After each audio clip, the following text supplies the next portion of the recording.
que el tribunal en el año de 1999, en el asunto de Asunción Tlacolulita, Oaxaca, es el primer asunto donde la Justicia Electoral Federal comienza a revisar los asuntos derivados de las elecciones que se rigen por sistemas normativos internos, a partir de una construcción en donde lo que se observa es que estas asambleas finalmente son espacios democráticos direccionados a la renovación de los ayuntamientos por sistemas normativos internos. Entonces se hace esa construcción en el año de 1999 y de ahí a la fecha, prácticamente el Tribunal Electoral ha conocido de esos asuntos. No ha habido cuestionamientos serios de parte de los pueblos y comunidades indígenas de por qué los tribunales electorales estamos involucrados en el conocimiento de asuntos que parecieran que son estrictamente exclusivos de la comunidad. Al contrario, lo han visto como algo positivo porque también ha permitido y ha sido un espacio fértil, por ejemplo, para detectar cuando indebidamente a las mujeres no se les permite participar políticamente, o también cuando se considera que indebidamente a los ciudadanos y ciudadanas de las agencias municipales no se les permite participar en la elección de la cabecera municipal. Esto, por supuesto, ha generado desde luego, cambios importantes también en aquellas comunidades donde se han detectado incluso cacicazgos. Y esto, pues, por supuesto, ha permitido una permeabilidad, capilaridad, y por supuesto hemos encontrado también casos muy interesantes en donde, de manera muy significativa, la comunidad pues quiere volver a elegir a ese presidente municipal porque considera que ha hecho un trabajo magnífico, pero bueno, también el tribunal le ha dicho que es necesario que, si vivimos en un sistema democrático, que haya una renovación y que la propia asamblea entonces tiene que establecer esas reglas relativas al tema de reelección, porque hemos comentado entonces que también, tratándose de sistemas normativos internos, tampoco la Constitución establece un límite para el caso de aquellas elecciones que se rigen a través de estos sistemas. Entonces, haciendo esta recapitulación, recordemos entonces que estamos en el ambiente del pluralismo jurídico, y una de las características que me parece identifican mayormente a los sistemas normativos internos es que, y que pareciera que se confrontan más directamente con el derecho legislado, es el tema de las formalidades. Como ustedes observan, las leyes en el derecho legislado, pues se establece una serie de requisitos, condiciones, plazos, características, y finalmente cuando el legislador trabaja, no lo hace necesariamente pensando en todas las características de todas las poblaciones a las cuales va dirigida la norma jurídica. El legislador, cuando funciona, ¿verdad?, lo hace pensando en una igualdad, porque también pues sería una actividad del legislador infinita ir planteando varios casos extraordinarios.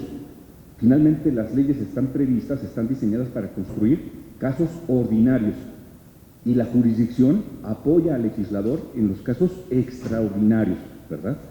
Incluso esta teoría, que es tiene su construcción en el derecho alemán y en el derecho español, parte de la premisa de que el legislador regula los casos ordinarios. Y los casos extraordinarios, para eso está también la justicia, la jurisdicción. Entra a complementar a través de mecanismos autorizados por el legislador para efecto de complementar estos casos que pareciera no encontrar un referente directo e inmediato en la ley, como es el caso de los sistemas normativos internos, ¿no? Es tanto como afirmar que porque en la Ley General del Sistema no se refieren los sistemas normativos internos, entonces la justicia electoral no puede ingresar a esos temas, porque una lectura de ese tipo violentaría el artículo 17 constitucional y, por supuesto, al Pacto de San José, al Pacto Internacional de Nueva York y otros más que mandatan que todo conflicto debe tener siempre un tribunal especializado en el cual se pueda resolver con base en las leyes aplicables de los tratados internacionales. Y en este caso, como estamos en el ambiente del pluralismo jurídico, tomando en cuenta inclusive los sistemas normativos internos. Entonces, ¿cuáles son las características que a partir de las cuales podemos identificar a los pueblos y comunidades indígenas? Los pueblos y comunidades indígenas, pareciera que una base común de identificación de los pueblos y comunidades indígenas es que ellos se identifican con un territorio específico, ¿verdad? Ellos establecen una relación de vida con un territorio particular. Un segundo elemento que también los caracteriza es que ellos tienen fiestas y ritos que también les dan sentido de comunidad. sus principales decisiones las toman en la asamblea, es decir, en reuniones donde ellos se reúnen, ¿verdad? Se congregan para efecto de platicar sobre los temas que más les preocupan y sobre las potenciales soluciones. Y en esas asambleas incluso también llevan a cabo la renovación de sus ayuntamientos. Y por supuesto, también un elemento primordial para ellos es el sistema de cargos. Es decir, a las personas se les van asignando diversas tareas de diversa gradualidad, de diversa importancia, de tal manera que las personas vayan teniendo una experiencia directa en el cumplimiento de esas funciones dentro de su comunidad. Por eso es muy frecuente ver que hay las famosas mayordomías, ¿verdad? Tengo ahorita un compañero secretario auxiliar en la ponencia, que él es zapoteco y en su pueblo y comunidad ahorita es mayordomo de la fiesta patronal. Entonces luego me dice, magistrado, ¿me das oportunidad porque tengo que reunirme con el grupo para efecto de organizar la fiesta patronal? Me platica, porque si no la hago bien, ¿verdad?, no me exentan de volver a cumplir la mayordomía el siguiente año. Entonces son actividades de veras que para sus pueblos y comunidades son muy importantes. Entonces el sistema de cargos es también un elemento muy importante de los pueblos y comunidades indígenas, es un signo de su identidad. Por supuesto, también la protección de sus derechos lingüísticos, ¿verdad? Desde luego, durante tantas décadas donde se les estuvo obligando a tener que alejarse de sus lenguas indígenas y tener que asimilar el español, pues esto provocó que muchas personas que se reconocen como pertenecientes a los pueblos y comunidades indígenas solo hablen el español. Y por supuesto esto no significa que por eso hayan perdido su identidad con su pueblo o comunidad indígena. Entonces, pero por supuesto los derechos lingüísticos es un instrumento importante de identidad de estos pueblos y comunidades. Incluso muchos de los documentos que emite el Tribunal Electoral se traducen a varias lenguas indígenas, o varias partes de la sentencia luego se mandan traducir para efecto de notificarlas. Porciones, no documentos muy largos, se hacen unas síntesis especiales con lenguaje incluyente. Voy a hablar ahorita del lenguaje incluyente, del lenguaje coloquial, para efecto de que ellos lo puedan digerir, porque además, pues seguramente en maya, en zapoteco y todas las variables, pues difícilmente vamos a encontrar conceptos que pudieran ser muy propios y exclusivos del derecho electoral y que no van a tener una traducción. Entonces tratamos de hacer una síntesis con resúmenes especiales que permitan explicarles de manera muy coloquial cuál es el sentido de la resolución. Y por supuesto, el sistema de cargos entonces también es otro elemento primordial. Y el otro elemento característico de los pueblos y comunidades indígenas es el tequio, es el trabajo comunitario. Para ellos es muy importante, ya lo decía yo y lo adelantaba desde ayer, que para ellos es muy importante desarrollar esta actividad en beneficio de la comunidad. Ese trabajo colectivo incluso se ve como un espacio de esparcimiento, no se ve incluso como una carga, sino lo ven ellos como parte del beneficio que se genera hacia toda la comunidad, ¿verdad? Y ese trabajo también es un espacio en donde las personas conviven. Entonces, esas son podríamos decir que es el conjunto de características generales que identifican a los pueblos y comunidades indígenas en México, para poder identificarlos. Y por supuesto, con estas características, la Constitución política, los tratados, han establecido un conjunto de derechos que podemos rápidamente sintetizar aquí. Derechos de tipo lingüístico, ¿verdad? Derecho, por supuesto, a la participación política. Los pueblos y comunidades indígenas deben participar políticamente. Ustedes lo saben muy bien. En la elección del año 2021, para la Cámara de Diputados Federal, el Instituto Nacional Electoral reservó 28 distritos electorales indígenas. Estos distritos electorales, ¿cómo se identificaron? Pues a partir de los censos de población. Y se observó que mayoritariamente en estos distritos electorales, por lo menos el 40% de la población se autoadscribía como perteneciente a los pueblos y comunidades indígenas. Y se reservaron esos 28 distritos para efecto de que las candidaturas tuvieran además esa característica, que fueran personas que se autoadscribieran como integrantes de pueblos o comunidades indígenas. La autoadscripción, ¿qué significa? Es un acto volitivo en donde cada persona dice, yo soy integrante de este pueblo y comunidad indígena. Sin embargo, pues también hemos detectado en la materia electoral que hay muchas personas que de repente se vuelven y se autoadscriben indígenas. Y por eso se construyó un criterio adicional, porque el criterio de autoadscripción es el acto volitivo a través del cual yo digo, yo soy indígena.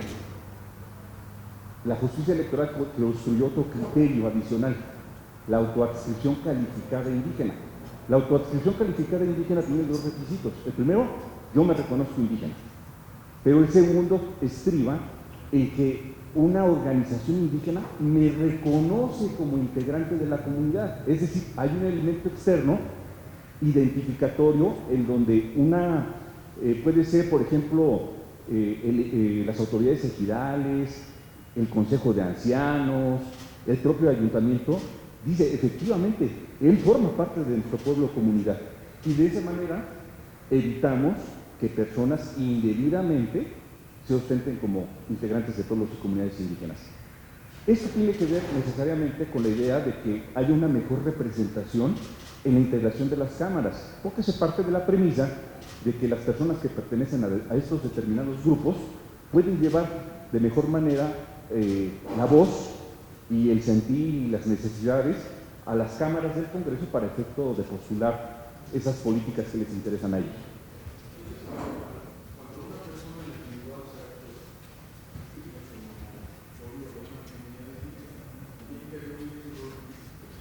En la autoadscripción calificada. Exacto.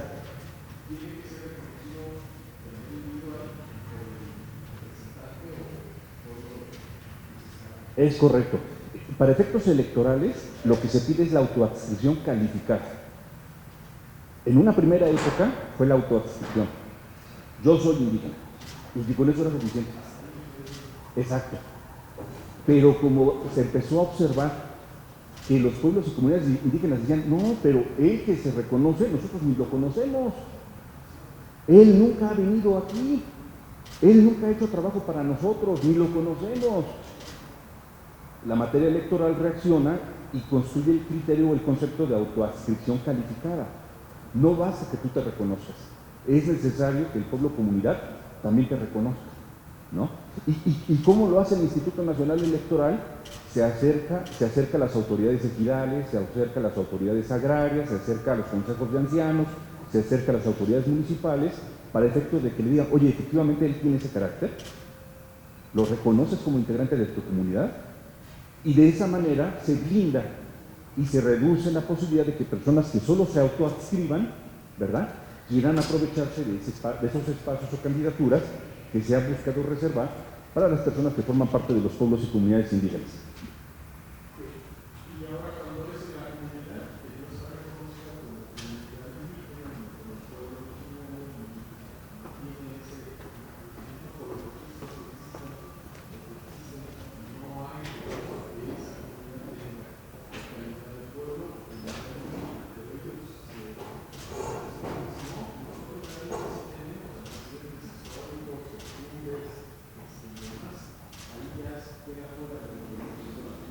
No, bueno, definitivamente el caso que usted plantea es un caso donde ya no solamente tendríamos el problema de que la persona pudiera estar construyendo su autoadscripción, sino que ahora se esté fabricando el pueblo o comunidad, ¿no? Y se pretenda generar un pueblo originario donde pues, no hay registros. Es difícil que enfrentáramos ese tipo de situaciones por lo siguiente. Las presidencias municipales generalmente tienen registros de los pueblos y comunidades que se ubican en sus respectivos territorios. Entonces, también el acercarse a las presidencias municipales es una vía, un insumo para efectos de identificar si efectivamente existen antecedentes, registros de pueblos originarios en sus localidades. Entonces, también por eso se dificultaría, creo yo, que de repente apareciera un pueblo o comunidad donde no había registros previamente, ¿no? Entonces, creo que esa sería una alternativa que podríamos tal vez utilizar o explorar frente a un caso de esa situación. No, al contrario. Sí, por favor. ¿Tendremos nosotros como país en otras naciones algo similar o una similitud? ¿O tenemos algo de Latinoamérica? ¿En qué sentido esa...? Las costumbres. No, sí, a ver, definitivamente Bolivia es un país emblemático también. Bolivia es un país emblemático porque incluso ellos llevaron todavía grado mayor la incorporación de los pueblos y comunidades, más que incorporación, el reconocimiento de los pueblos y comunidades indígenas en la formación de las políticas de gobierno. Incluso el presidente se autoadscribió indígena, ¿no? Entonces, creo que Bolivia es un gran referente si quisiéramos hacer un ejercicio de comparación, ¿vale? Perú, por supuesto, también, el pueblo de Inca, ¿no? Por supuesto, sí, la zona mesoamericana, ¿verdad? Y por supuesto, en el caso de Centroamérica, ustedes saben que el pueblo maya prácticamente se extendió por toda la parte de Nicaragua, Honduras, Belice, toda esa zona es maya, ¿no? Entonces, son los lugares de los más emblemáticos, ¿no? México, por supuesto, tiene la cualidad de que, igual que algunas zonas de Mesoamérica, pues tenemos zonas arqueológicas muy significativas, ¿no? Y por supuesto, algo de lo que turísticamente México siempre se ha caracterizado es precisamente por toda la arquitectura colonial y precolonial que tenemos, ¿no? Entonces, creo que pueden ser buenos referentes. Pueden ser buenos referentes si queremos hacer un estudio de pueblos y comunidades indígenas, si tomamos los casos de Bolivia, de Perú. Ecuador también tiene un poco, Brasil tiene mucho de pueblos y comunidades indígenas también, originarios. Brasil, ¿no? Pero bueno, por lo menos aquí en nuestro país, pues el sureste de la República es el que concentra el mayor número de pueblos y comunidades indígenas. Y por eso, reiteradamente, pues acudimos al tema o al estado de Oaxaca para efecto de las explicaciones de pueblos y comunidades indígenas, sobre todo por la riqueza cultural que les había yo adelantado, ¿no? 417 ayuntamientos se renuevan por sistemas normativos internos. Entonces, imagínense la riqueza que genera tan solo el estado de Oaxaca. Muy bien. ¿Qué otros derechos entonces también podemos identificar hacia los pueblos y comunidades indígenas? Por supuesto, el derecho a la consulta previa. El derecho a la consulta previa. Y es más, ustedes, precisamente como integrantes del Poder Legislativo, conocen muy bien la característica, la cualidad que juega el derecho a la consulta previa de los pueblos y comunidades indígenas. Incluso, yo me atrevería a hacer el ejercicio de que en el procedimiento legislativo se viene a incorporar un elemento adicional para efecto de la formación de esas leyes que tienen impacto en los pueblos y comunidades indígenas, que es el derecho a la consulta previa, libre e informada. La Suprema Corte de Justicia de la Nación mexicana ha declarado inconstitucional varias leyes porque el Poder Legislativo, en la formación de la ley, y el Poder Ejecutivo, en su momento previo a la promulgación y publicación, no les consulta a los pueblos y comunidades indígenas, ¿verdad?, su parecer sobre aquellos temas que está impactando la ley o que está tocando la ley. Entonces, el derecho a la consulta previa es un instrumento muy importante que ha sido reconocido en tratados internacionales para efecto de que ya a los pueblos y comunidades no solamente se les impongan las leyes, sino que ellos sean partícipes en la construcción de la ley, sobre todo reconociendo que las leyes pueden también generar efectos perjudiciales en sus áreas, en sus tradiciones, en su contacto con la naturaleza y en su cosmovisión. Entonces, el derecho a la consulta previa también es un instrumento fundamental, incluso en la emisión de las leyes electorales. Tenemos el caso del Estado de Oaxaca, donde se declaró inconstitucional la ley electoral del Estado de Oaxaca porque no se consultó a los pueblos y comunidades indígenas dentro del procedimiento legislativo. Entonces, el derecho a la consulta previa es un elemento muy importante en la integración incluso de las leyes electorales. Y esto la Corte lo ha, pues ya prácticamente lo ha sostenido reiteradamente en diversas acciones de inconstitucionalidad. Entonces, no sé si alguien ha tenido alguna experiencia en las actividades legislativas que han desarrollado respecto al tema del derecho a la consulta previa en pueblos y comunidades indígenas. ¿Usted, maestro? Ah, perfecto. Ahorita vuelto por acá. Sí, claro. Sí, claro, por favor.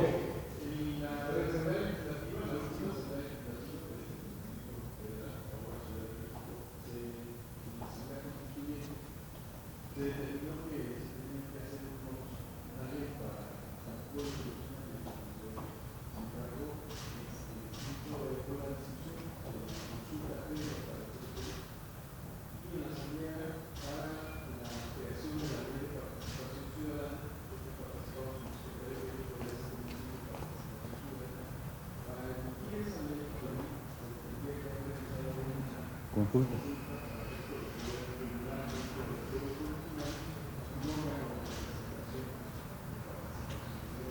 Claro.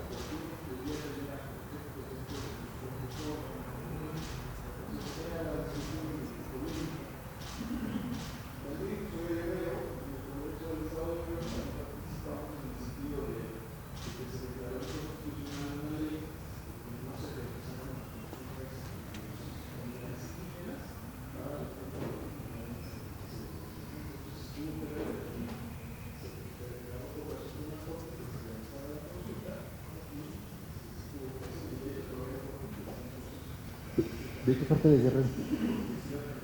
Ah, es que mi padre, que en paz descanse, era de Teloloapan. Estamos muy cerquita. Muy bien, muy bien. ¿Qué otro caso tenían por acá?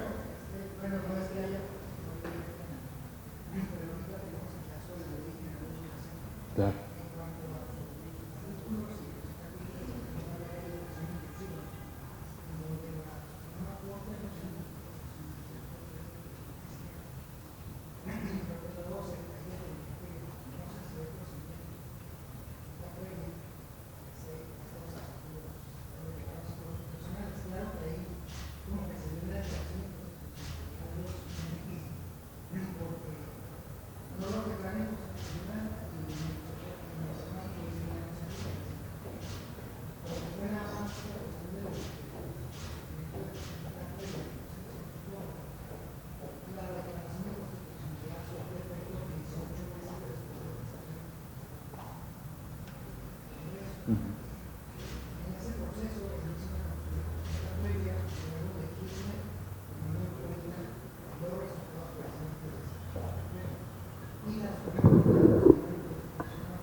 Esas disposiciones a las comunidades indígenas, porque en realidad lo que está ahí puesto como educación inclusiva pues sí tiene beneficios para las comunidades indígenas, pero tan importante es que no se les consultó, que aún a pesar de ese beneficio, al no haberse realizado una consulta previa, toda la parte de educación inclusiva en la Ley General de Educación se declara inconstitucional.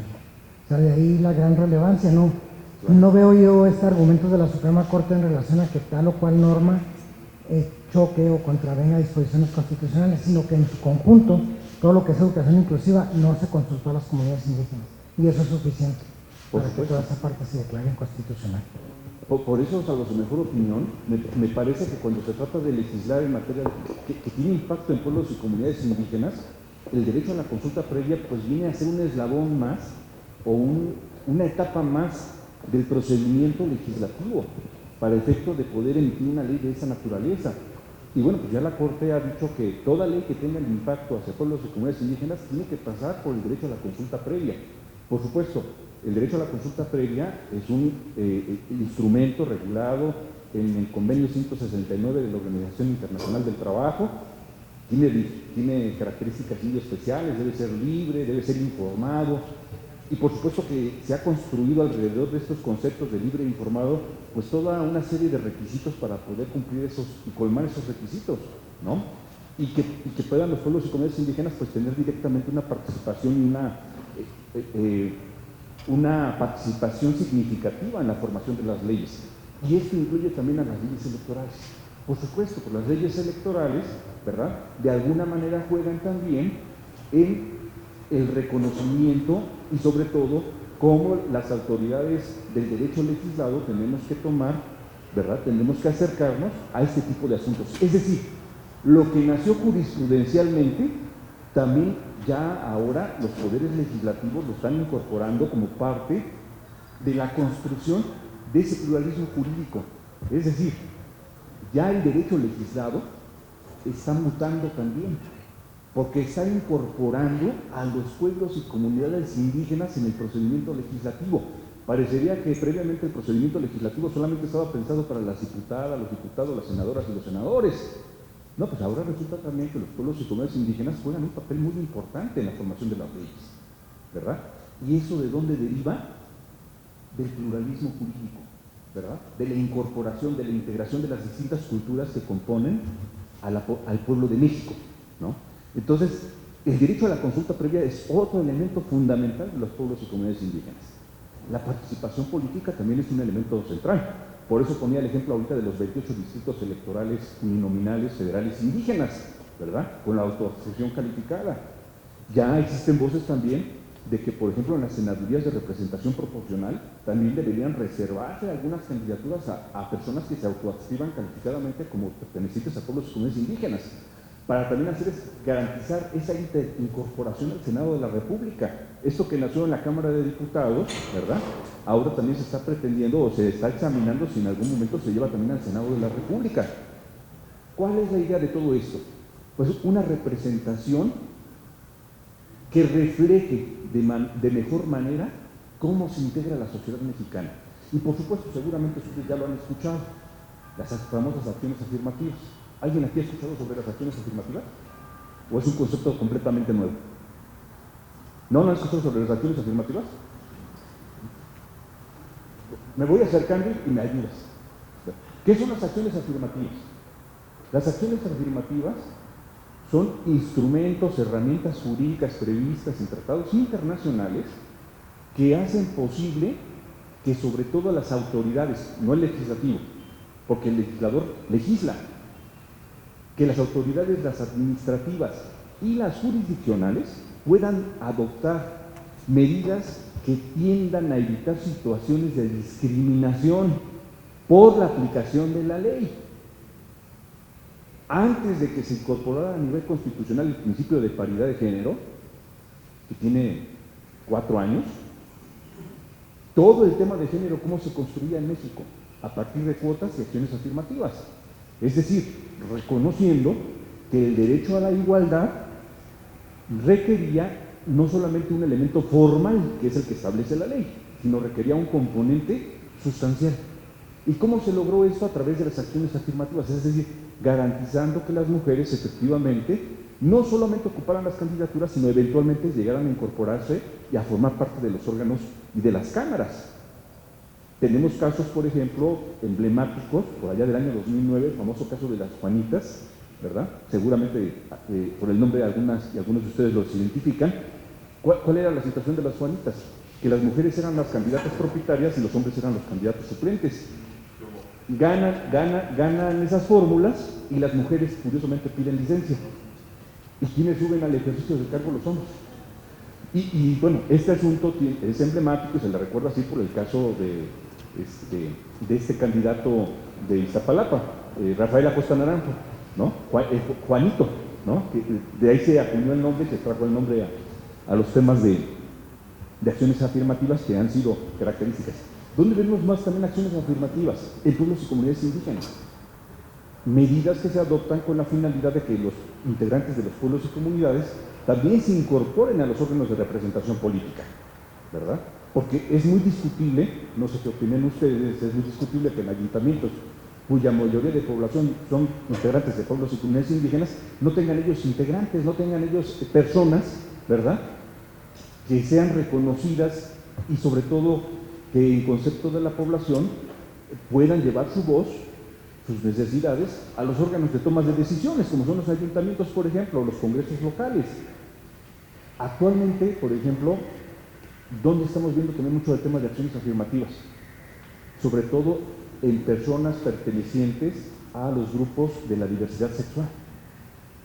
Hace muy poco, bueno, ahorita les decía yo que en la Sala Jalapa estamos viendo asuntos relacionados con la renovación del Congreso de Quintana Roo. Tuvimos un asunto donde una persona que se autoadscribió como integrante de la comunidad de la diversidad sexual, dijo, oye, el Instituto Electoral de Quintana Roo no adoptó una acción afirmativa para garantizar que personas de la diversidad sexual también tengan la posibilidad de integrar en el Congreso local. Y la Sala Regional Jalapa en su momento dijo, efectivamente faltó la acción afirmativa, legislala. Y se tiene que garantizar un mínimo de candidaturas de personas que se autoadscriban como integrantes de la comunidad de la diversidad sexual. Si me preguntan ustedes, ¿de dónde sacan, de dónde obtienen, de dónde desprenden todos esos elementos de discriminación? Es decir, ¿dónde identifican ustedes a las personas indígenas? ¿Dónde identifican ustedes a las personas por razón de género, por religión, por situación económica. ¿De dónde lo obtenemos? Del artículo 1, párrafo último de la Constitución Política de los Estados Unidos Mexicanos. Ahí ustedes observarán que está lo que se denomina, no conocen como las famosas categorías sospechosas, es decir, aquellos elementos a partir de los cuales se ha observado que las personas pueden ser objeto de alguna discriminación. Esto está en el artículo 1, párrafo último de la Constitución, y ahí van a encontrar ustedes a las personas de la diversidad sexual, por cuestión de religión, por cuestión de género, por razón de edad. Todos esos elementos ahí los van a encontrar.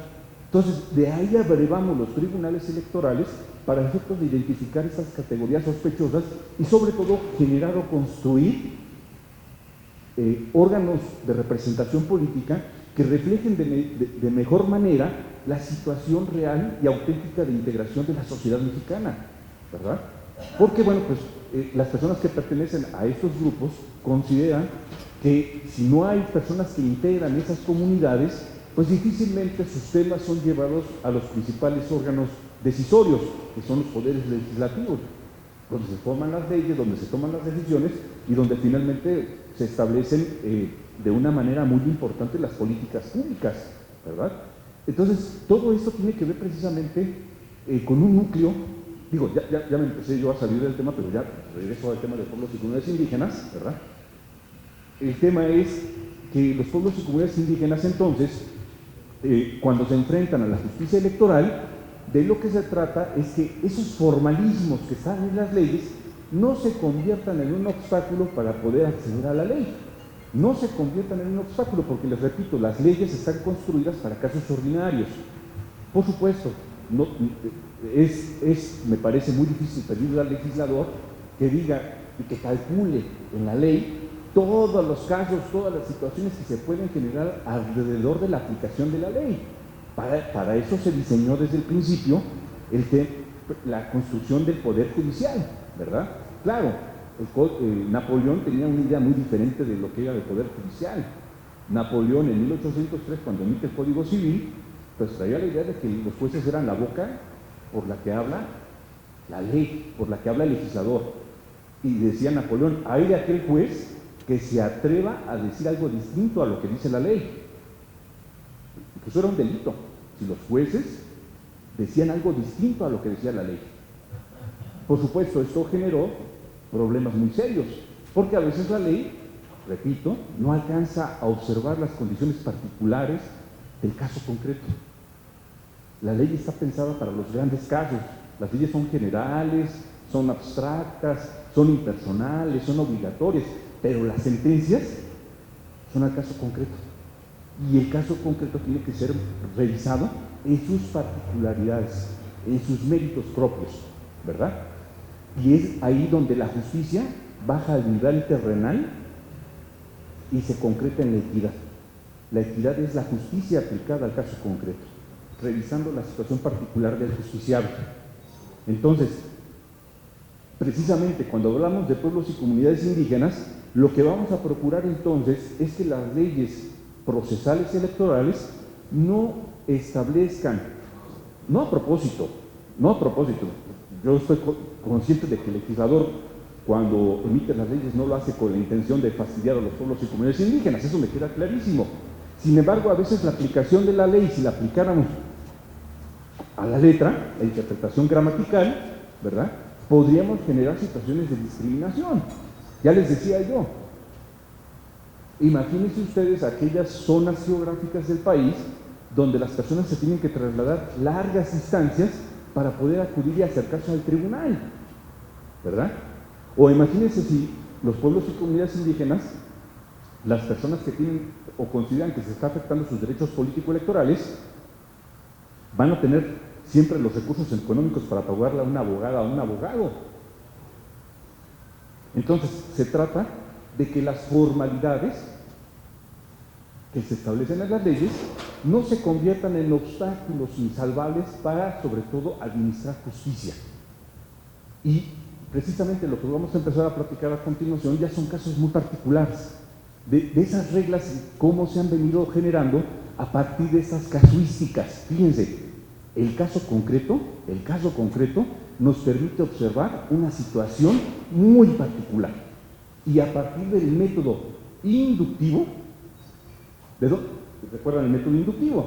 El método inductivo va de lo particular a lo general, que es una forma científica de obtener conocimiento, de lo particular a lo general. El método deductivo es de lo general a lo particular, parecería que sería el método de subsunción de la ley.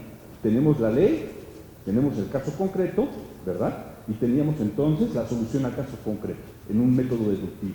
En el método inductivo vamos de lo particular a lo general, ¿verdad? Es decir, a partir del conocimiento de casos particulares podemos obtener potenciales reglas de aplicación a otros casos similares. ¿De dónde nacen entonces estas reglas? Precisamente de los casos concretos, observando los casos concretos. Y de ahí podemos deducir reglas que pueden servir para otros casos semejantes. Y vean ustedes cómo nos complementamos el poder legislativo y el poder judicial, precisamente en la pretensión que tenemos ambos poderes, porque ambos poderes lo que buscamos es la justicia y la justicia social, pero nos complementamos porque cada quien desarrolla una actividad que complementa y fortalece a un Estado constitucional y democrático de derecho. Entonces, los casos que les tengo ahorita, me voy a acercar aquí en el arbolado para que no se me vayan a pasar, es precisamente recordando algunos casos emblemáticos en materia de reglas derivadas de casos de sistemas normativos internos. Ya les había yo comentado el caso de Asunción Tlacomulita. Si alguien tiene interés en revisarlo, les voy a decir la clave del expediente, la pueden localizar en internet. Es el expediente sub de superior, JDC, Juicio para la Protección de los Derechos Políticos Electorales del Ciudadano, ¿no? JDC 37/99. Es el asunto de Asunción Tlacomulita. ¿Por qué ese asunto es tan importante? Porque es el primero de la justicia electoral federal de nuestro país que conoce de un asunto de sistemas normativos internos.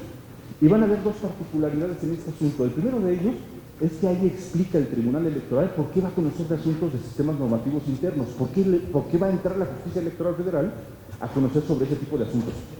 Otro criterio relevante que se desprende de esa sentencia es el criterio de que cualquier persona que pertenece a los pueblos y comunidades indígenas tiene legitimación para poder controvertir los resultados de una elección. En el sistema de partidos políticos, fíjense, en el sistema de partidos políticos, ¿quiénes pueden presentar un medio de impugnación? Los candidatos, las candidatas, las precandidatas, los precandidatos o los partidos políticos. Así está diseñada la legitimación en el sistema de partidos políticos.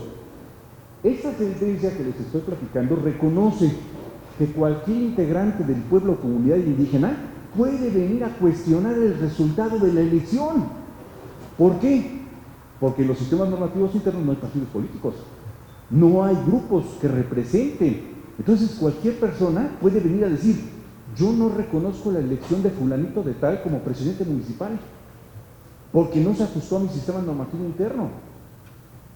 Es una de las características muy específicas, fíjense ustedes, que se ha construido jurisprudencialmente de legitimación para el efecto de que cualquier persona que forma parte de un pueblo comunidad indígena tenga la capacidad de cuestionar la renovación de su ayuntamiento, que se realiza a través de sus usos y costumbres. Es algo impresionante. Si en partidos políticos, en el sistema de partidos políticos, una ciudadana o un ciudadano viniera y nos dijera: yo no reconozco el triunfo de fulanito de tal, en un sistema de partidos políticos, las leyes lo que indican es que esas personas no tienen legitimación. ¿Quién tendría legitimación? Los candidatos que participan en esa elección o los partidos políticos. Así está diseñado el sistema de legitimación.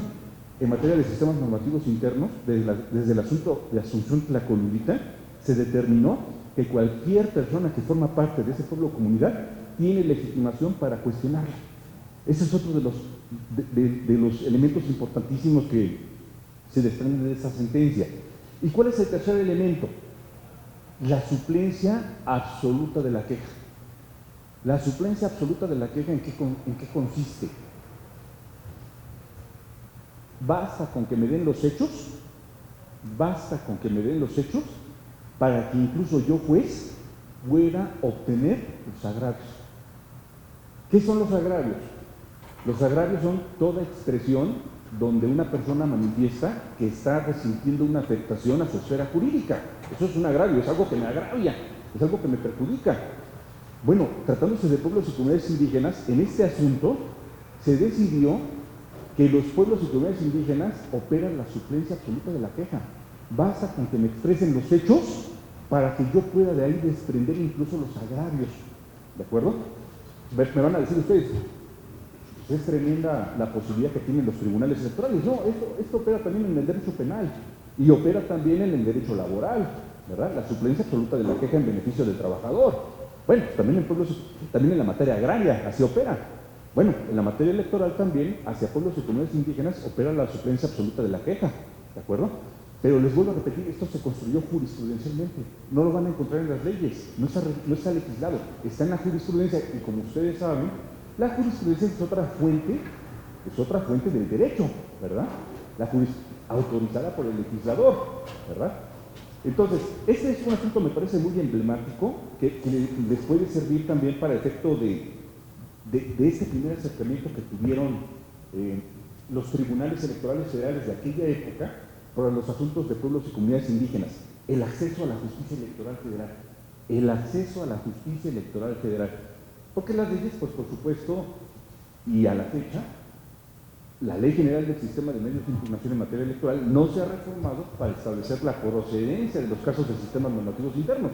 No está en la ley, sin embargo está en la jurisprudencia, ¿de acuerdo?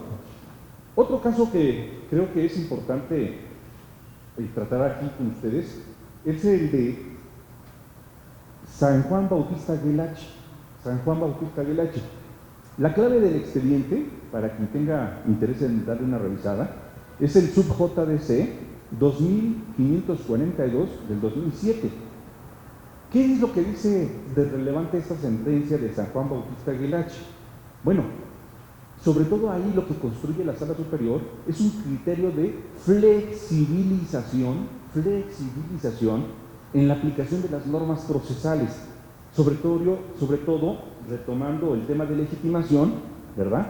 Porque sobre todo en este asunto, fíjense ustedes, ¿cómo creen que acreditaban las personas formar parte de ese pueblo o comunidad indígena? Solo acompañaron copias simples de su credencial para votar con fotografía. ¿Qué dice la autoridad responsable? No les reconozcas ni personería ni legitimación, porque lo único que te acompañaron a la demanda para decir que forman parte de este pueblo o comunidad es una copia simple de su credencial para votar con fotografía. En el derecho legislado en partidos políticos, la norma procesal exige que sea un documento público, una copia certificada. Aquí fueron copias simples. ¿Y qué dijo en ese asunto de San Juan Bautista Guelachi en la Sala Superior? A ver, se tratan de pueblos y comunidades indígenas. ¿Por qué a una persona que forma parte de un pueblo o comunidad indígena le exigirías los mismos requisitos, las mismas condiciones de que tenga que ser una copia certificada? Cuando sabemos perfectamente que las copias certificadas cuestan. Y en muchos pueblos o comunidades indígenas no hay a la mano un notario, además. Y los plazos también son muy breves. Entonces se flexibilizan las normas procesales en materia de legitimación. Es un criterio, por eso me parece muy emblemático, muy representativo, sobre todo en el acceso a la justicia. Fíjense, estamos hablando de acceder a la justicia, no estamos hablando de que les vamos a dar siempre la razón.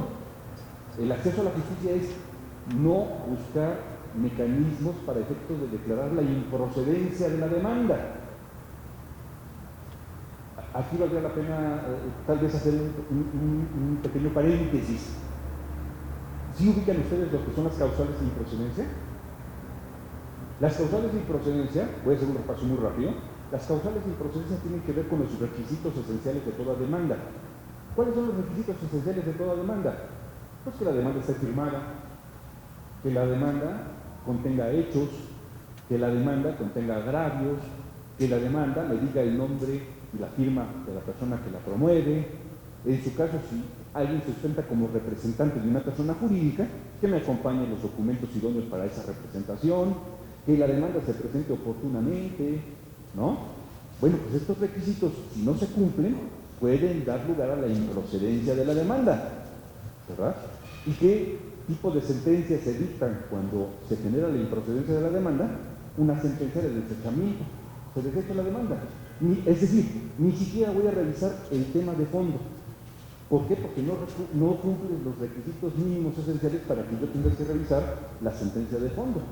Entonces, de lo que se trata en sistemas normativos internos es que estos requisitos sean revisados con mucho cuidado, no de manera formal, no de manera estricta, rígida, sino que se trata de tomar conciencia de que los pueblos y comunidades indígenas no tienen las mismas características geográficas, educativas, de cercanía con personal jurídico que les pueda auxiliar en la elaboración de sus escritos de demanda. Por favor. Sí, claro.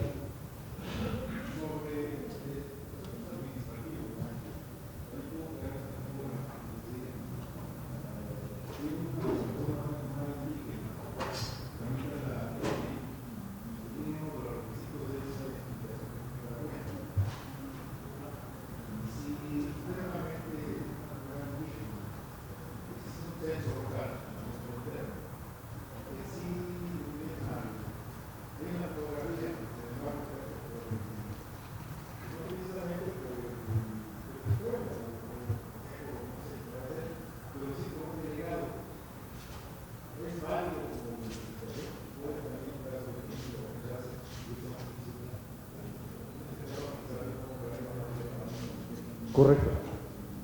A ver, se trata de una persona de un pueblo comunidad indígena que quiere tramitar su credencial para votar con fotografía. Y uno de los requisitos para la credencial para votar con fotografía es que uno acuda con una identificación. Vamos a pensar que esta persona no tiene otra identificación. ¿Es correcto? Bueno, una alternativa que utiliza el INE en ese tipo de cosas es acudir con dos testigos.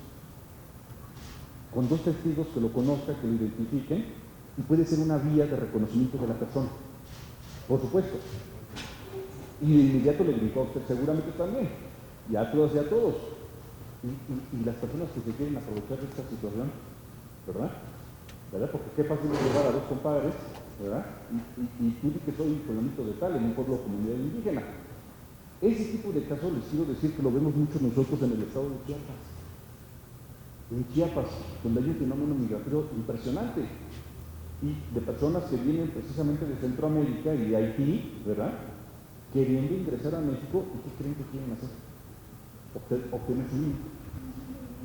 Entonces, el Instituto Nacional Electoral ha tomado mecanismos protectores, sabedores de esta situación migratoria, para efecto de evitar que nos sorprendan, ¿verdad? Y por supuesto, hay muchas personas que sí llegan en fortaleza a la sala regional de Jalapa, porque nosotros vemos todos los asuntos de credencial para votar con fotografía, y por supuesto también el INE nos dice: oye, te aviso que le negué la credencial para votar con fotografía, ¿verdad? Porque esa persona, para empezar, me señaló un domicilio a donde yo ya acudí a buscarlo y ni lo conocen, porque obtienen seguramente el recibo de luz, o no sé cómo le hacen para obtener el recibo de luz. Y el primer elemento, para cerciorarme, yo ya acudí al domicilio y a esa persona ni la conocen. Y en segundo lugar, o cuando las encuentran, oye, es que el acento que tiene claramente no es chapaneco, ¿no? Digo, somos hermanos y hermanas los centroamericanos de Centroamérica, pero pues nuestros acentos son muy particulares, ¿no?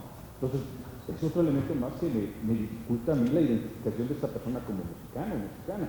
Además, qué raro que una persona de 30 años, de 35 años, por primera vez venga a tramitar el INE a esa edad.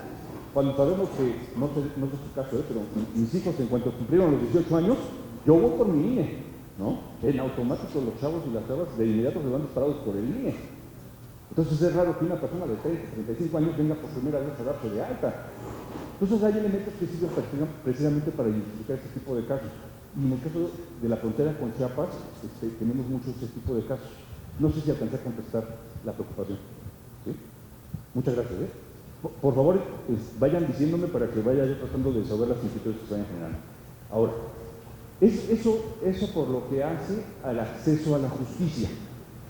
Una sentencia emblemática o algunas sentencias emblemáticas en materia de pluralismo jurídico, es decir, la sentencia identifica el pluralismo jurídico. Hay una sentencia que me parece muy interesante, que pueden ustedes encontrar bajo la clave sub de superior, rec de reconsideración, 2/2011, en donde en un asunto del municipio de San Jerónimo, Sosola, Oaxaca, la sala superior, fíjense, en el 2011, dice específicamente que la asamblea comunitaria es el órgano generador o es el órgano de producción normativa de la comunidad indígena. Es decir, específicamente la sentencia reconoce que ese pueblo o comunidad, funcionando a través de su asamblea, es el órgano de producción normativa. ¿Qué les parece? Qué maravilla, ¿no? Cuando pensamos que todo el derecho siempre es producto del legislador, resulta también que las asambleas comunitarias son órganos productores o generadores de normas jurídicas. Por supuesto, normas jurídicas cuya aplicación se circunscribe a estos pueblos o comunidades, pero que tienen la misma fuerza jurídica que las leyes. ¿Y qué tiene que hacer el operador jurídico, la operadora jurídica? Tiene que saberlas armonizar. Porque no es más jerárquicamente superior, no es más poderosa la ley del legislador que la ley de la asamblea. Son leyes del mismo nivel jerárquico y se tienen que saber armonizar. Y bueno, ustedes recordarán muy bien que hay diferentes mecanismos para la solución de conflictos normativos, ¿verdad? ¿Y qué creen? Que la solución de conflictos normativos que estudiaba el doctor Eduardo García Maínez, que todos recordarán con este libro maravilloso de Introducción al Estudio del Derecho, ¿verdad? Difícilmente podemos resolver el criterio con el criterio de ley especial sobre ley general, o ley posterior, ley anterior. No nos sirven esos mecanismos para los conflictos normativos que se generan entre el derecho legislado y el derecho de los pueblos comunes indígenas. No nos sirven esos mecanismos. Entonces, es un campo muy fértil para producir mucha teoría y sobre todo, se los digo con mucha sinceridad, todos los días estamos construyendo criterios jurídicos novedosos, por eso voltean tanto hacia México, porque México está tratando de generar y de producir todo ese derecho que se genera ahora a partir de este pluralismo jurídico. Fíjense. Sí. A ver, vamos. Claro que sí. Subrec, rec es de reconsideración. Subrec 2/2011. 2/2011. Con mucho gusto.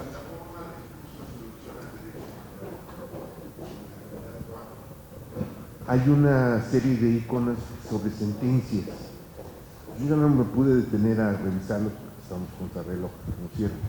Pero son estas las que, o nos podría dejar esta selección que estamos revisando. Este documento que aquí traigo impreso, lo que voy a hacer, se lo voy a dejar en cuanto termine, y espero que todos queden satisfechos después de que termine. Yo se lo voy a entregar a Fabiola para que me hace favor de repartirlo a quien le interese, ¿no? Son bullets, van a haber ideas aisladas, ¿no? Pero pues yo le entiendo a mi rollo, como decimos, ¿no? Yo le entiendo a mi rollo, pero todo esto se lo van a quedar ustedes. Para ver la referencia. Por supuesto, todo esto se lo van a quedar, ¿eh? Lo va a tener Fabiola a su disposición. No, al contrario. Otro derecho fundamental. Sí, por favor.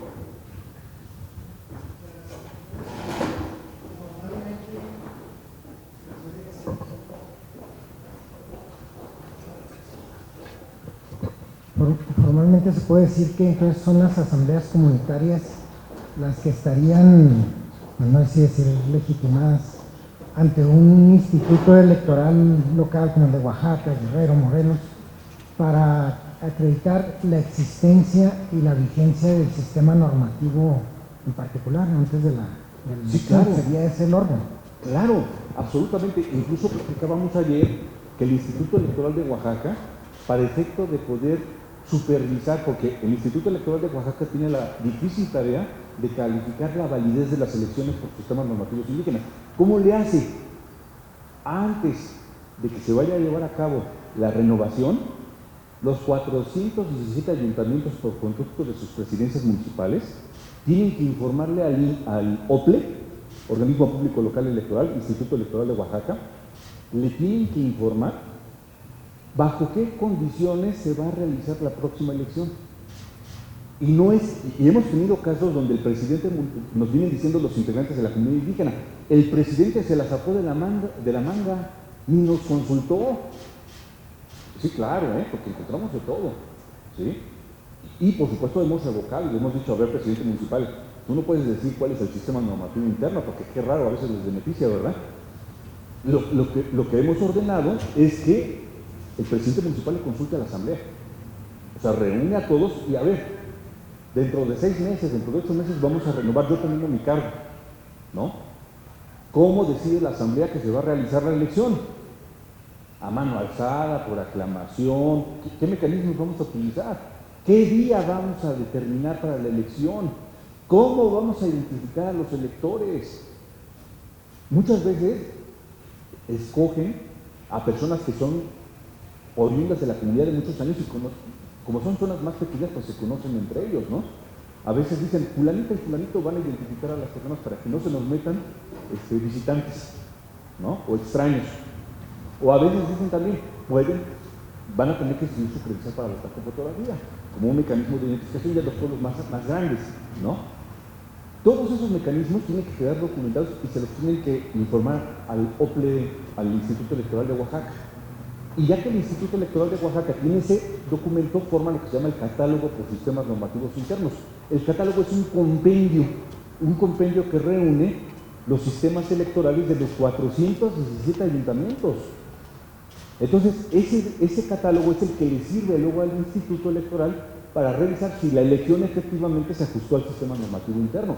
Claro, pero ojo, eso no significa que la Asamblea Comunitaria, si está legítimamente en ese momento reunida, en ese momento puede alterar el sistema normativo. Por eso es muy importante que quede todo documentado, lo mejor posible, ¿verdad?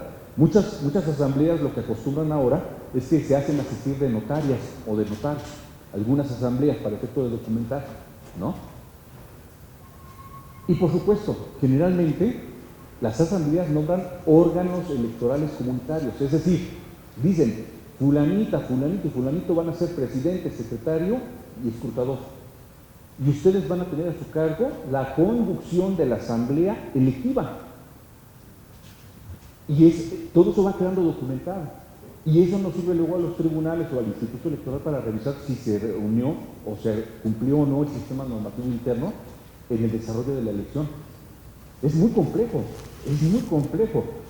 Por eso el Instituto Electoral de Oaxaca ahorita está recibiendo ya de las presidencias municipales cómo se va a realizar la renovación.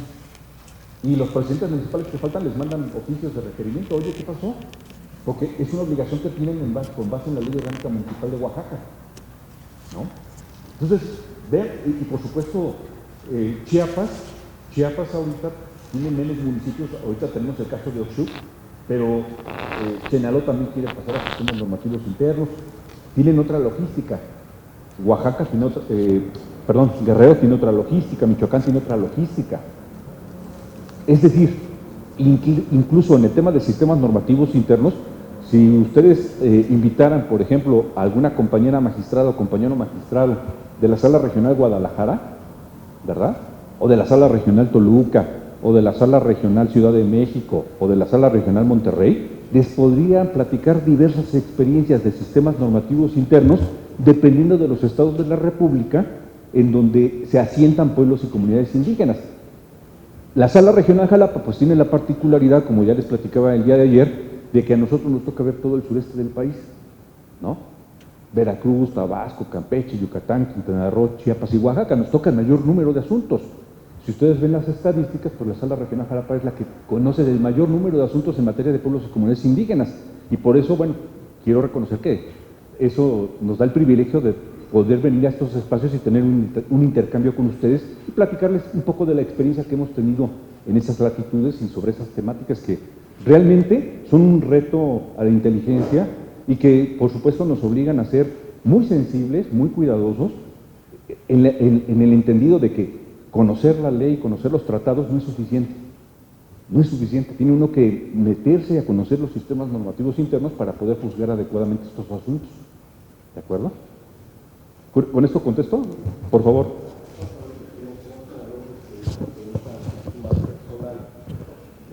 A usted le tocó calificar el tema de cuando Rosa Pérez fue depuesta. No, no me tocó. Ese asunto llegó a sala superior.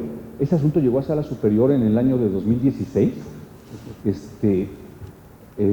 No me acuerdo si, es más, les voy a confesar, ese asunto de Rosa Pérez, que recuerdo fue en 2016, creo que andaba yo muy preocupado compareciendo ante la Comisión de Justicia del Senado de la República, y les voy a confesar, creo que tuve un déjà vu cuando entré ahorita al salón, porque creo que aquí comparecí ante la Comisión de Justicia en 2016, aquí me tocó comparecer. Entonces imagínense, ahorita que llegué al piso 14 dije, no sé por qué aquí conozco, ¿verdad? Y sí, pues aquí me tocó comparecer ante las señoras senadoras y los señores senadores para presentarles mi postulación a la magistratura de Sala Jalapa. No me tocó ver ese asunto. Lo conozco porque efectivamente Rosa Pérez es un asunto emblemático, Chenaló, en donde una mujer que resulta electa es depuesta por el síndico. Y el cabildo no la apoya, no la respalda, ¿verdad?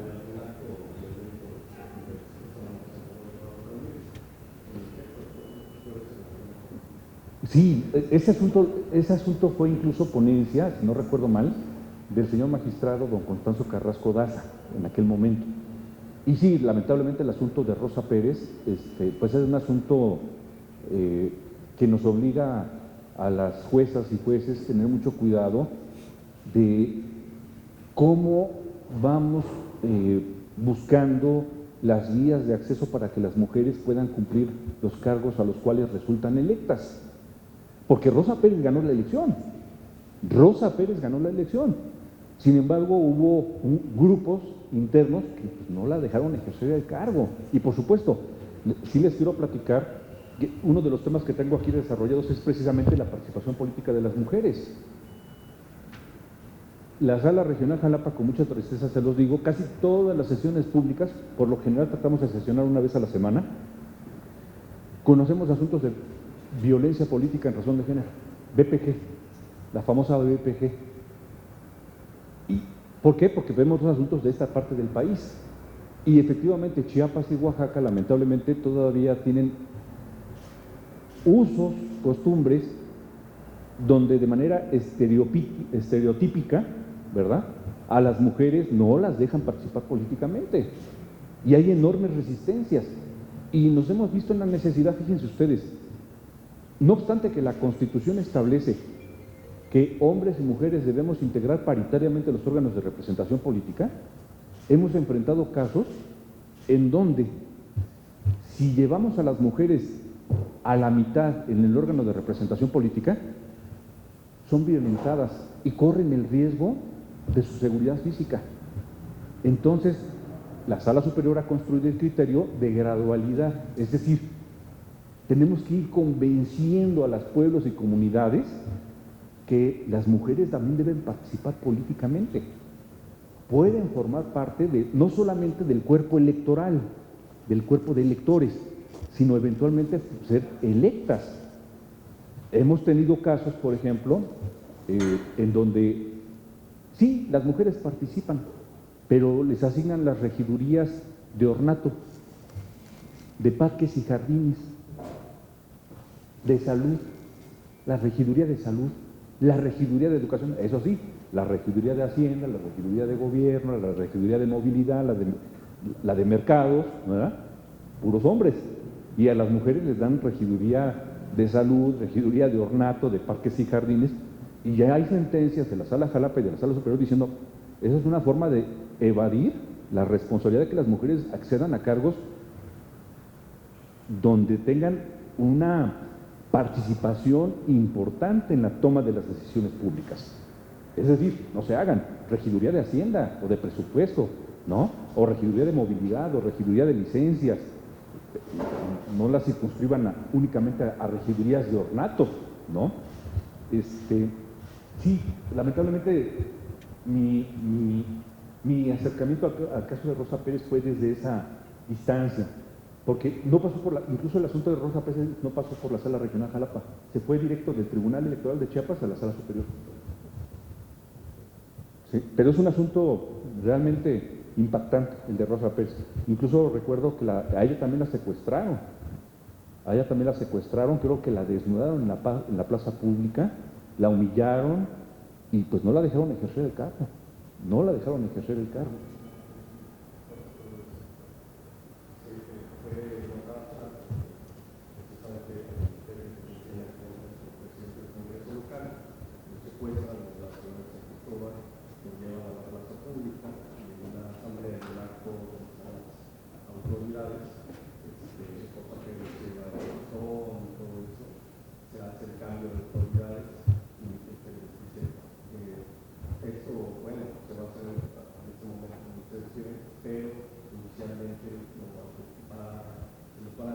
Estaban amenazados ellos de muerte, incluso estaban amenazados de muerte, que si no hacían el cambio y quitaban a Rosa Pérez, a ellos los iban a quemar vivos. Sí, claro, por supuesto.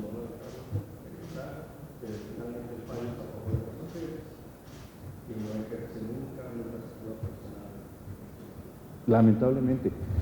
Hay otro caso parecido, no tan agresivo, el de Eufrosina Cruz Mendoza, en Oaxaca. Es otro caso también emblemático, ¿no? El de Rosa Pérez, el de Eufrosina Cruz Mendoza, son casos emblemáticos donde a las mujeres que tienen una mayor preparación, o a las mujeres donde las comunidades las eligen, no las dejan gobernar. Entonces, pues son casos que lamentablemente pues tenemos que estar enfrentando en la Sala Regional Jalapa, en el Tribunal Electoral de Oaxaca o el Chapaneco, para efecto de buscar la manera de conseguir que les permitan ejercer el cargo público. Realmente son asuntos muy difíciles, muy complejos. Y bueno, aprovechando, qué bueno que tocas el tema, Denle una revisada a la Ley General del Sistema de Medios de Impugnación y denos más herramientas jurídicas a los jueces. Denos más herramientas jurídicas, no nos dejen nada más el apercibimiento, la amonestación, la multa. Denos más herramientas jurídicas para poder hacer cumplir nuestras sentencias. ¿Como cuáles? Como la que opera para el juicio de amparo, la destitución de la autoridad que incumple una sentencia. Por ejemplo, en Veracruz, fíjense, la ley electoral de Veracruz, perdón que aproveche el espacio, pero creo que estoy ante el auditorio idóneo. La ley electoral de Veracruz sí posibilita al Tribunal Electoral de Veracruz que presente ante el Congreso del Estado el procedimiento para la separación de los funcionarios que incumplen las sentencias del Tribunal Local. Y en la Ley General del Sistema de Medios de Impugnación en materia electoral, que es el que utilizamos los jueces electorales federales, tenemos la amonestación, tenemos el apercibimiento, tenemos la multa, tenemos el uso de la fuerza pública y tenemos la posibilidad de arresto máximo hasta 36 horas. Es todo lo que tenemos. Y por supuesto, ¿dónde tratamos de construir la solidez de nuestras sentencias? Pues en el prestigio y la legitimidad del Tribunal Electoral. Pero lo cierto es que luego enfrentamos asuntos donde las autoridades que tienen que cumplir las sentencias, como el asunto de Rosa Pérez, imagínense si hubiéramos tenido la capacidad en aquel momento de decir, esa persona que resultó sustituta de Rosa Pérez no puede ejercer el cargo. El problema es que la ley no nos da esa facultad. Incluso, se los platico aquí, la sentencia que generó el registro de infractores de personas que incurren en violencia política en razón de género, fui uno de los 3 magistrados que construyó el registro, primero a nivel estatal y que luego sirvió a la Sala Superior para crear el Registro Nacional. La Sala Regional Jalapa construyó el Registro Estatal de Personas Infractoras de Violencia Política en razón de género. En la inteligencia de que quien incurre en violencia política en razón de género es una persona que no cumple el requisito de tener un modo honesto de vivir, que es un requisito de elegibilidad para aspirar a cualquier cargo público. Lo construimos a partir de asuntos del estado de Oaxaca, San Juan, Río Colorado y otro municipio que ahorita se me olvida. Esos fueron los primeros asuntos que nos llevaron a decir, esta persona que incurrió en violencia política en razón de género en contra de sus compañeras integrantes del Cabildo, incurre en violencia política en razón de género, pierde el modo honesto de vivir y no puede ser electo a la siguiente elección. Incumple un requisito de elegibilidad, tener el modo honesto de vivir. Fue una interpretación que nace a partir de la ley electoral del estado de Oaxaca. ¿Por qué hicimos eso? Porque lamentablemente, para empezar, la Ley General del Sistema de Medios de Impugnación en materia electoral, amonestación, apercibimiento, multa, díganme ustedes si esas herramientas jurídicas permiten cumplir una sentencia. 2, esta construcción que se hizo alrededor del registro de personas infractoras, tampoco crean que es un acto caprichoso o arbitrario del tribunal. No, tiene sustento en la aplicación e interpretación armónica de las leyes generales en materia de violencia contra las mujeres, que son producto del legislador. Y por supuesto, lo que pasa es que luego se nos olvida, a veces somos muy soberbios los mexicanos y las mexicanas. Hay muchos tratados internacionales que ya nos obligan y cuya interpretación armónica nos permite hacer este tipo de construcciones jurídicas. Entonces, a partir de ahí se genera precisamente los registros que probablemente han escuchado ustedes. Hay que cuidar, ¿verdad?, que una persona que aspira a la reelección, una candidatura, pues no sea una persona que esté registrada en el registro público de personas infractoras por violencia política en razón de género. Ahorita el Instituto Nacional Electoral me parece que trae también una temática muy interesante, muy importante en materia de registros de deudores alimentarios o que sean personas no sancionadas por violencia familiar, la famosa 3 de 3, que también el INE está ahorita implementando. ¿Cuál es la idea de esto? ¿Cuál es la idea de esto? Que las personas que son candidatas y sobre todo que somos funcionarios públicos y también que protestamos guardar y hacer guardar la Constitución, ¿verdad? Pues cumplamos con las leyes, cumplamos con las leyes. Es decir, quienes somos funcionarios públicos somos los primeros obligados en cumplir las leyes. Somos los primeros obligados en cumplir las leyes, sobre todo porque tenemos que cumplir responsabilidades que aterrizan las funciones del Estado. Porque recuerden ustedes que el Estado es una persona jurídica y el Estado como persona jurídica requiere de personas físicas para poder actuar. Pues que estas personas físicas ajustemos nuestra conducta todo el tiempo a los principios constitucionales que nos rigen, ¿no? Entonces, no sé si con esto alcancé a acercarme un poquito al tema de Rosa Pérez. Muchísimas gracias por la pregunta también. La verdad es un asunto triste, pero bueno, finalmente esas experiencias también nos permiten a nosotros saber de lo que los pueblos y comunidades indígenas son capaces y también tomar las precauciones para que las sentencias no generen mayor ingobernabilidad. Que en Chiapas, yo que te voy a platicar a ti, en Chiapas es muy frecuente que después de las elecciones, es decir, antes de que intervengan los tribunales, ya hubo muertos. Entonces,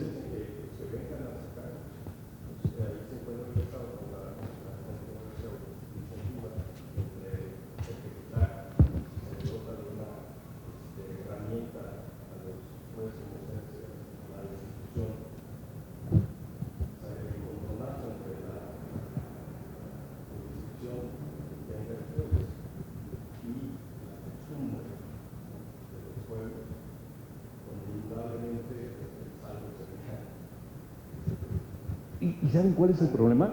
Efectivamente, ese es uno de los temas que debemos ser muy cuidadosos, pero también nos damos cuenta con mucha tristeza que a veces son grupos de choque. Son 20, 30 personas, ¿verdad?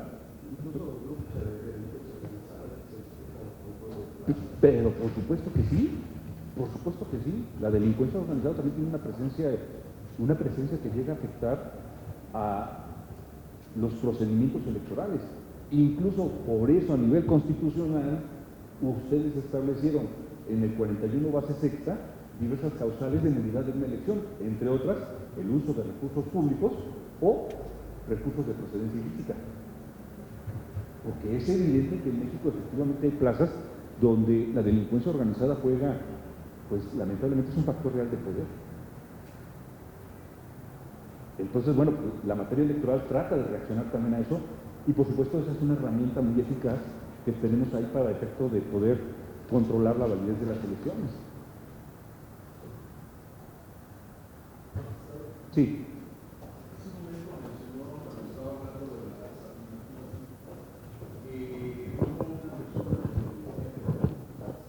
Sí.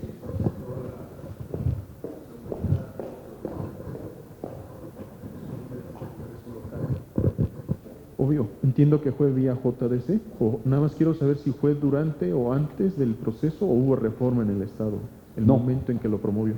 Cuando lo promueve es en el periodo en el que los partidos políticos están escogiendo sus candidaturas. Es que ya entiendo por dónde va su preocupación. No dice el artículo 105, fracción segunda de la Constitución, que no puede haber reformas legales fundamentales 90 días antes del inicio de los procesos electorales. Les quiero platicar que la Sala Superior del Tribunal Electoral del Poder Judicial de la Federación ha dicho que la incorporación de acciones afirmativas y hasta antes de que concluya el periodo de registro de candidaturas, ojo, la incorporación de acciones afirmativas no es una modificación legal fundamental. ¿Por qué? Porque lo que se está haciendo es, efectivamente, que se observe y se cumpla a cabalidad el artículo primero, párrafo último de la Constitución, que prohíbe cualquier situación de discriminación. Y lo que buscan, y ha habido ya muchos casos, este último que les platico fue de Quintana Roo, tiene mes y medio que salió de la Sala Jalapa, fue para efecto de que los partidos por lo menos postulen al menos algunas candidaturas de personas que se autoadscriban como integrantes de la comunidad de la diversidad sexual. No, al contrario, al contrario. Miren, a ver cómo vamos en tiempo por aquí. No, pues ya son las 2, qué rápido. También les quiero platicar muy rápidamente otra. Pues ¿se acuerdan de aquel asunto que les platiqué bien interesante del tema de la reelección? Donde una persona nuevamente había sido reelecta y que incluso quien determinó que no se podía reelegir era nada más ni nada menos que el Instituto Electoral. Y no había nadie de su pueblo o comunidad que hubiera dicho: yo no quiero que se vuelva a reelegir. Su reelección me impidió poder participar. Es más, los datos que teníamos en el expediente es que todas las personas querían que se volviera a reelegir por cuarta vez esa persona como presidente municipal. El municipio se llama Monjas, Miahuatlán, Oaxaca. Monjas, Miahuatlán, Oaxaca. Este asunto, si quieren darle una revisada, es muy bonito, es un asunto muy paradigmático, es un asunto que se ve por mayoría, me tocó ser el ponente. Yo fui de la idea de que los sistemas normativos internos, las asambleas comunitarias, sí pueden regular el tema de la reelección internamente. Y que esta persona que se reeligió por cuarta vez, ya la asamblea comunitaria tenía que en la siguiente ocasión legislar, regular el tema de la reelección internamente. El expediente, por si le quieren dar una revisada, es el SXJDC 23/20, 2020. Aquí lo tengo, te los voy a dejar. Es el de Monjas, Miahuatlán, Oaxaca. Bueno, ¿qué otro tema significativo? Estos que acabo de platicar tienen que ver precisamente con esta posibilidad de que las autoridades electorales participemos, tengamos alguna intervención dentro de los sistemas normativos internos. ¿Cómo sincronizamos este mosaico de lecturas, de puntos de vista, para efecto de que los pueblos y comunidades puedan también buscar las maneras de renovar a sus ayuntamientos? Otro tema que también quisiera tocar muy rápidamente es el tema de las mujeres. Es cómo ven los pueblos y comunidades indígenas la participación política de las mujeres. Les quiero decir que la primera sentencia que por primera vez anula una elección de sistemas normativos internos porque quedó documentado que las mujeres no pudieron participar como electoras, está en el expediente SUBREC, Superior Reconsideración, 16 de 2014, es el famoso asunto de San Bartolo Coyotepec, Oaxaca. ¿Qué fue lo que encontró ahí la sala regional? La sala superior detectó un caso en donde a las mujeres no se les permitía participar. ¿Por qué? El argumento fue que en esa comunidad el uso y costumbre es que quienes toman las decisiones y quienes pueden ser electos son los hombres. A veces pareciera que el tema de la participación política de las mujeres pareciera un tema muy lejano, pero ustedes bien saben que Oaxaca está a 5 horas de la Ciudad de México, O sea, a pocas horas de la Ciudad de México hay pueblos y comunidades indígenas que tienen todavía esas idiosincrasias, ¿verdad? tienen esos estereotipos. Recuerden ustedes que los estereotipos sobre todo se construyen sobre la idea de los roles que se asignan a los géneros, ¿verdad? A las mujeres unas actividades y a los hombres otras actividades. Y esto, por supuesto, las corrientes que estudian el género y las corrientes feministas lo estudian con mucho cuidado, con mucho detalle. El tema de los estereotipos, el tema de los prejuicios. ¿Qué es un prejuicio? De manera adelantada, yo tengo el juicio sobre una persona, sin siquiera conocerla, ¿verdad? Y por supuesto, pues el tema de los prejuicios no es exclusivo de México, ¿verdad? Pues en Estados Unidos también es una sociedad llena de prejuicios hacia los mexicanos, hacia las personas de color. Hay prejuicios, es decir, ni siquiera conozco a la persona, ni siquiera le doy la oportunidad. De antemano yo ya la califiqué y generalmente es una descalificación, ¿verdad? Entonces, bueno, pues en pueblos y comunidades indígenas les quiero comentar que el tema de los estereotipos y los temas de los prejuicios también juegan un papel muy importante. Y el problema es que están muy arraigados en la cultura. Ellos lo ven como parte de su cultura. Entonces, cuando les decimos, es que la mujer debe participar políticamente, estás atacando a mi cultura. Esa es la respuesta automática, estás atacando mi cultura. Es más, hemos tenido casos de mujeres contra mujeres. Es que esa mujer, porque salió a estudiar, ya no la reconocemos. Y obviamente una mujer que sale y que estudia y que se mueve a alguna universidad, pues llega con otra mentalidad completamente distinta, ¿verdad? Pues las propias mujeres de la comunidad ya no la reconocen, o incluso las atacan. Son situaciones que tenemos que examinar precisamente cuando conocemos asuntos de sistemas normativos internos, sobre todo para evitar casos como el de Rosa Pérez, que sean agredidas, que sean violentadas. Por eso en los casos de violencia política en razón de género, adoptamos medidas de protección. Ordenamos, que es muy diferente a los medios de apremio, a lo que yo comentaba. Las medidas de protección es, señor gobernador, señor secretario de Seguridad Pública, señor secretario de Gobernación, a esta mujer que es presidenta municipal, que es regidora, que es síndica, incluso se ordenaron en el caso de Rosa Pérez medidas de protección. Ponle guaruras, ponles protección, garantiza su seguridad, pero como bien recordabas, el problema es que luego estos grupos de choque se adueñan del Palacio Municipal y casi los van siguiendo y no los dejan trabajar. O sea, son situaciones muy complejas, muy difíciles. Por eso me tomé el atrevimiento de dejarles ahí en su agenda, pues denle una revisadita al tema de los medios de apremio para el Tribunal Electoral.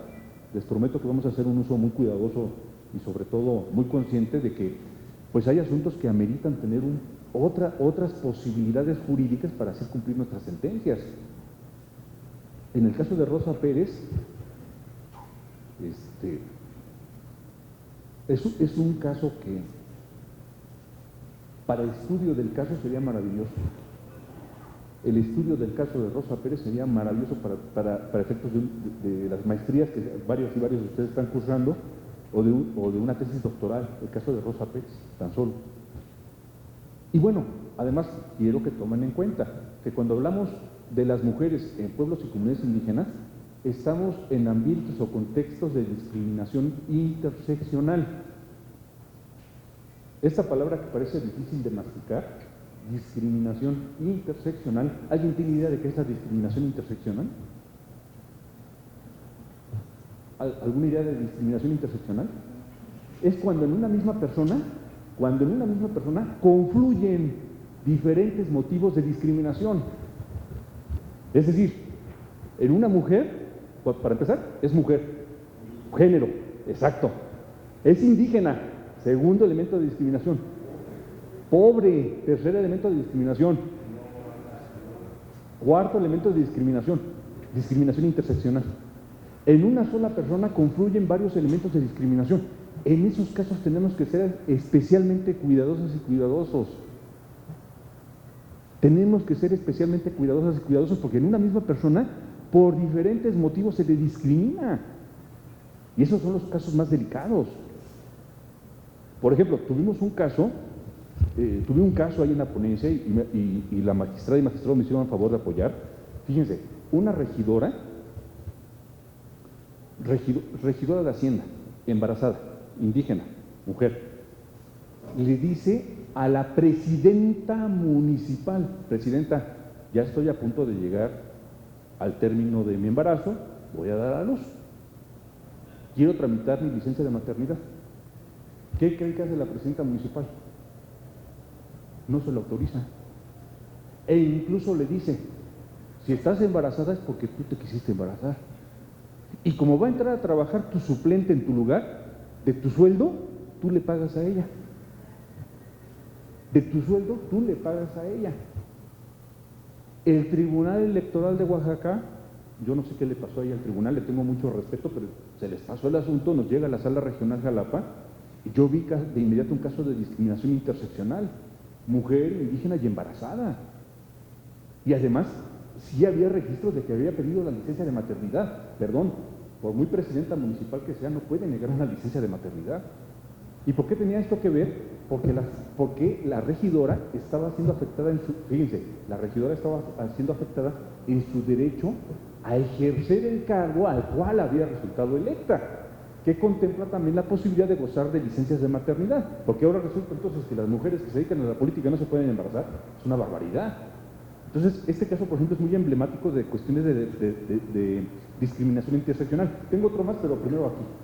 Sobre esto que estaba comentando, ¿cómo determinan ustedes el marco de actuación que tiene como tribunal electoral? ¿No se puede abordar como un asunto laboral? ¿Cómo le hacen ustedes? Perfecto. Es una muy buena pregunta. Nosotros, para poder actuar, la justicia electoral, para poder actuar, ¿qué es lo que tenemos que detectar? La afectación a un derecho político electoral. ¿Cuál es el derecho político electoral que vimos afectado en el caso particular? El derecho de ella a ejercer el cargo de regidora. Ella venía diciendo: oye, yo soy la regidora de Hacienda, estoy embarazada, puedo gozar de mi licencia de maternidad. Y no me pueden, en ese momento del embarazo, donde más requiero de mi sueldo para cuidar mi salud y la de mi futuro hija, ¿verdad? No me pueden privar de mis emolumentos. Y si entra mi suplente, pues le paguen a la suplente. Yo debo gozar de mi licencia de maternidad. ¿Cuál es el derecho que se veía afectado? El derecho político electoral a ejercer el cargo. Es esta situación, y bueno, a ver, aquí estoy llegando a un tema delicado. Hubo una reforma, ¿verdad? Hubo una reforma reciente a la Ley General del Sistema de Medios de Impugnación donde se dice: los medios de impugnación en materia electoral no se pueden meter en actos parlamentarios. ¿Cuál es el argumento que llevan las personas que plantean la temática? La afectación al derecho a ejercer los cargos públicos. ¿Cuáles? Los que son producto de la voluntad ciudadana manifestada a través del sufragio ciudadano, ¿verdad? Esto es visto, pero a nivel ayuntamientos.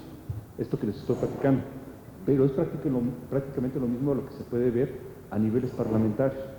¿Cuáles son los argumentos que llegan y nos expresan? Es que no me dejan formar parte de las comisiones, es que no me dejan formar parte de la Junta de Coordinación Política. Es un tema que va conectado.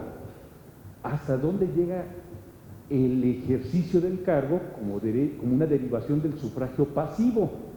Porque les quiero decir que los tribunales europeos que ven materia electoral, por ejemplo, Comisión de Venecia, la Comisión de Venecia es el órgano de la democracia del Consejo de Europa. La Comisión de Venecia del Consejo de Europa, ¿verdad?, ha identificado que los derechos políticos electorales llegan hasta allá.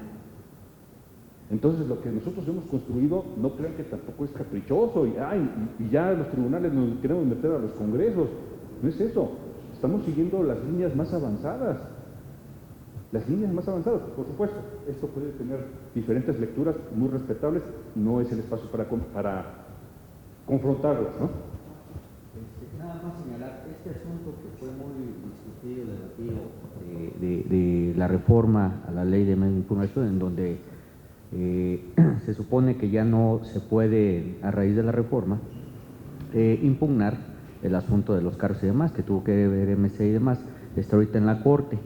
El ministro Lainez, el día de antier, le pidió un informe al Tribunal Electoral para que informe justamente una opinión sobre esta ley. Entonces, probablemente hay una probabilidad que se llegue a declarar inconstitucional. Pero bueno, pues vamos a ver qué resuelve la Corte en estos días sobre esa reforma. El ambiente está efectivamente ahorita en la Suprema Corte de Justicia. Lo cierto es que hay una causal de improcedencia en donde si alguien llega y nos dice yo soy diputada, yo soy diputado, yo soy senadora, yo soy senador, no me dejan formar parte de las comisiones, no me dejan formar parte de la Junta de Coordinación Política, de la mesa directiva, la causal de improcedencia ahorita pues determinaría que tenemos que desechar el asunto. Pero efectivamente, como bien dice usted, maestro, este asunto está ahorita planteado ante la Suprema Corte de Justicia de la Nación. Vamos a ver qué dice la Corte. Vamos a ver qué dice la Corte, ¿no? Pero es parte de las temáticas de hasta dónde alcanza el sufragio pasivo, sí. Y en este caso, por ejemplo, porque en otros temas, de manera inmediata, recuerdo la inaplicación del criterio interpretativo respecto a la revocación de mandato. El tribunal dijo no lo vamos a aplicar al considerarlo inconstitucional, independientemente, para el proceso actual, independientemente de lo que define la Suprema Corte en este sentido, para la aplicación o inaplicación general. En este caso no podría ser, por ejemplo, si ustedes tuviesen un expediente, no podría al final, en última instancia, el tribunal decidir que no se aplica la norma por considerarla inconstitucional en lo particular. Sí, claro que sí. Alguien podría venir y decir, yo soy diputada, yo soy diputado, yo soy senadora, yo soy senador, yo quiero que le entres. Y mira, esa causal de improcedencia es inconstitucional. Revísala. Sí, sí se puede revisar, por supuesto que lo podría revisar el Tribunal Electoral, porque es un caso de aplicación concreta. Recuerden ustedes que la Suprema Corte de Justicia de la Nación despliega el control de constitucionalidad abstracto. El control de constitucionalidad abstracto es, se confronta la ley contra la Constitución.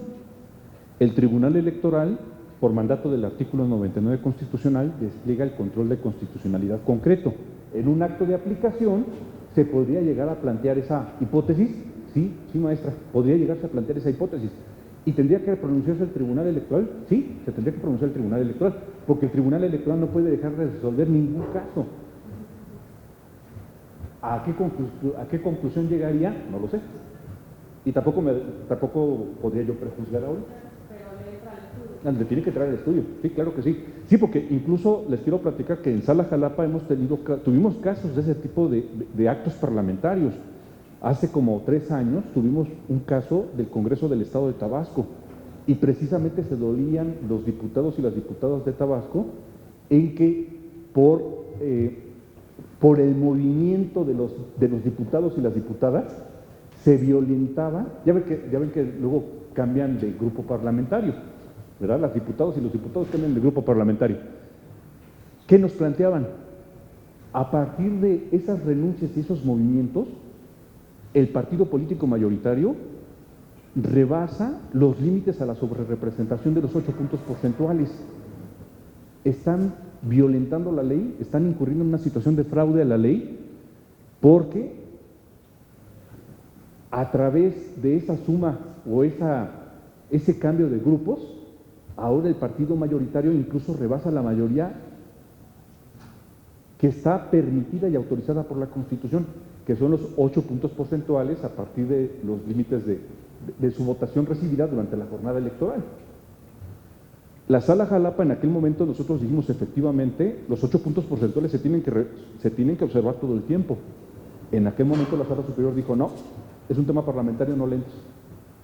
Luego la Sala Superior el año pasado cambió de criterio, ¿verdad? Y bueno, con la situación que estamos ahorita y que ustedes ya la describieron, ¿verdad? Entonces, es un tema muy, muy bonito, muy interesante. Yo creo que la Corte pues lo va a revisar muy pronto también, y eso nos va a dar mucha seguridad jurídica a todos los involucrados. Sí, por favor. Perdón. Por ejemplo, ahorita en el caso que acaba de comentar, ¿cómo se analizaría o bajo qué perspectiva se estudia que, porque se ha determinado que el derecho de las diputadas o senadoras a integrar el grupo parlamentario que ellas consideren es o responde a su derecho de asociación libre. Pero, ¿qué ocurre cuando, por ejemplo, se hacen estos cambios de grupo parlamentario y finalmente lo hacen a un grupo distinto a los estatutos, programa de acción y demás del partido por el que votó la ciudadanía. No pierde la ciudadanía como su derecho a ser representados cuando el electo o electa se cambia a algún grupo parlamentario. Ahorita en el Tribunal Electoral, en la Escuela Judicial Electoral, hay compañeras y compañeros que están haciendo sus tesis doctorales sobre ese tema. Están estudiando precisamente ese tema. ¿Hasta dónde puede libremente un representante popular cambiar de afiliación política cuando el electorado lo llevó ahí confiado de que iba a representar a una determinada fuerza política? ¿Hasta dónde es disponible para él renunciar a un partido político que fue el que lo llevó al ejercicio del cargo? Estos temas se están revisando ahorita en tesis doctorales. Ya para cerrar el tema de sistemas normativos internos, como ven, el derecho electoral tiene tantas variables, es una materia, yo por eso los felicito que estén cursando este diplomado, espero haberlos animado para seguir estudiando ahora la maestría o el doctorado, ¿verdad? Porque de veras la materia electoral tiene tanta riqueza. Ya unas últimas palabras sobre sistemas normativos internos. Ya les adelantaba ayer de los peritajes antropológicos, ¿verdad? El Tribunal Electoral, con la idea de llegarse de mejores elementos para poder resolver estos casos tan difíciles, ya empezamos a acercarnos a los peritajes antropológicos, es decir, acudimos a especialistas que nos dan un elemento, una mayor materia prima para poder resolver este tipo de casos, sobre todo porque hay muchos casos en donde las personas nos vienen diciendo, ese sistema normativo interno se lo están sacando de la manga, eso no existe, ¿verdad? Sí, porque llega a pasar, ¿verdad? Que no, este sistema normativo interno me favorece. Y viene la contraparte y dice, no es cierto, ese sistema normativo interno se lo está fabricando para su beneficio. Un instrumento que se está utilizando ya con mayor frecuencia es el de los peritajes antropológicos. Por ejemplo, la Sala Superior acude mucho al CIESA, al Centro de Investigaciones y Estudios Sociales del sureste del país, para llegarse de dictámenes antropológicos, ¿no?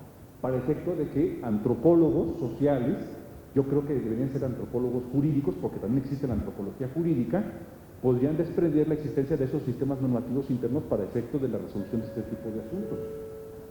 Entonces, vean ustedes cómo los sistemas normativos internos, es más, los peritajes, las pruebas periciales en materia electoral son excepcionales, Si ustedes ven la Ley General del Sistema de Medios de Información en materia electoral, las pruebas periciales son realmente excepcionales, no se pueden aportar con mucha facilidad. En la materia de pueblos y comunidades indígenas, incluso el propio tribunal, y esta es otra de las cualidades de las reglas procesales de los sistemas normativos internos, el tribunal puede allegarse de mayores pruebas, porque de lo que se trata es que la verdad jurídica sea lo más cercana a la verdad verdadera, a la verdad real. Sí, porque recuerden ustedes que cuando resolvemos un asunto, los tribunales, no es cierto, esto no es para acá, esto es para Fabiola.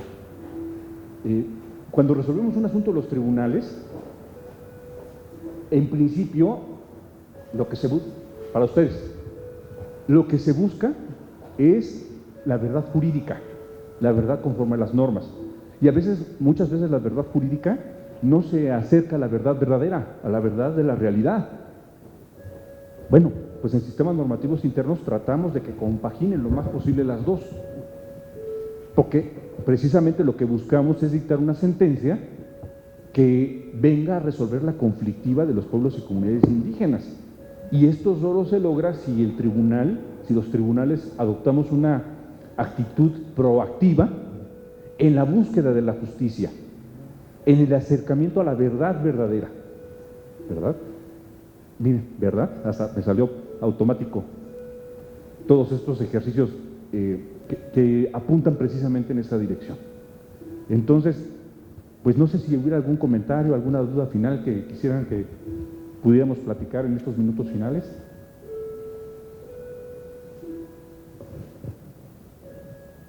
Sí, por favor.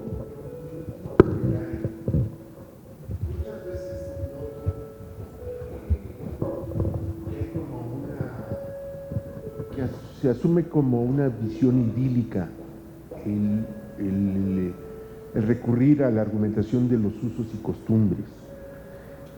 Yo, estando en comunidad, veo que se reproducen varias inequidades y que lo escucho hasta nuestras autoridades del Ejecutivo Federal idealizar los sistemas normativos de usos y costumbres. Hay que tener claro, yo creo también, que parten de una asignación de roles que se fueron peleando desde la conquista. Hay crónicas que nos hablan de negociaciones de las élites indígenas con la corona. No les pedían recursos, sino permisos para utilizar el caballo, la espada, ¿no? Y ellos se encargaban porque eran estructuras, pues sí, muy lejanas a la democracia, ¿no? Y entonces lo que vemos es una negociación que sintetiza en una frase de Luis N. Morones, ¿no? De lo que se trata es presentarte ante el centro como el que arregla o administra las cosas acá, y ante ellos como que tú los vas a tener calmados. Entonces, creo que en la ejecución de las funciones que desarrolla un tribunal como el electoral, de lo que se trata debe ser de ir administrando el arribo a los puestos públicos sin pasar por la violencia. Y donde hay pues muchos elementos que se te pueden desbordar en estos momentos electorales, ¿no? Porque, entre otras cosas, los cargos hablan de una administración de los recursos locales, ¿no? Los permisos para sacar grava al borde de los ríos, el uso de las maderas. Entonces creo que de eso estamos hablando, de periodos donde se manifiesta y se sintetiza una manera de administrar los recursos y que tienen su discusión histórica en cómo van siendo también las autonomías de los pueblos, ¿no? Y cómo han en cada zona del país expresado pues, sistemas normativos que han convivido y han seguido evolucionando a lo largo de estos años. Eso era lo que quería decir. Es que efectivamente muchos de los problemas de tipo político electoral atraviesan precisamente por ese tipo de problemáticas. Es decir, a nosotros nos llamó mucho la atención el año pasado porque en Yucatán tuvimos que decretar dos o tres unidades de elección de ayuntamientos. Y nos llamó mucho la atención en particular un municipio, ahorita no me acuerdo si fue un Nucumá, creo que fue un Nucumá, no recuerdo bien el municipio, en donde, oye, platicábamos la magistrada y los magistrados. Qué curioso, son menos de 7,000 votantes y fue tan reñida la disputa en Yucatán. Sí, lo que pasa es que de ese municipio se están sacando la piedra que necesitan para el Tren Maya. Entonces, por eso la pelea tan intestina tan difícil, ¿no? Sí, por supuesto, y esto se combina que aparte de ese ayuntamiento es claramente maya. La mayoría de la población es maya. Entonces, efectivamente estamos en una etapa donde los asuntos de los pueblos y comunidades indígenas, los sistemas normativos internos no son puros. No son puros, no estamos trabajando con esa materia prima de manera pura. Es más, la figura del municipio ni siquiera es de los pueblos y comunidades indígenas originarios. Es una figura claramente española, el ayuntamiento, el municipio, ¿verdad? Y cómo se está, de alguna manera, ese sincretismo, ¿no? En donde se está buscando que a través de las asambleas, que sí son figuras de los pueblos y comunidades, a través de las asambleas se realice la renovación de los ayuntamientos. Eso es parte de ese sincretismo.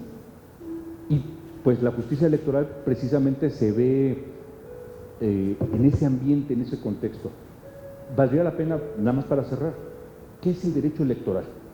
Cuando yo platico con mis alumnas y alumnos de la materia de derecho electoral, el derecho electoral es el conjunto de normas jurídicas a través de las cuales se ejercen los derechos humanos en materia político-electoral, se establecen las instituciones, se establecen los medios de impugnación, todos ellos direccionados a la renovación pacífica, periódica y auténtica de los integrantes del poder público.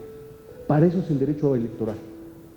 Es para institucionalizar, para que a través de mecanismos racionales y razonables se lleve a cabo la renovación del poder público, renunciando al uso de la fuerza.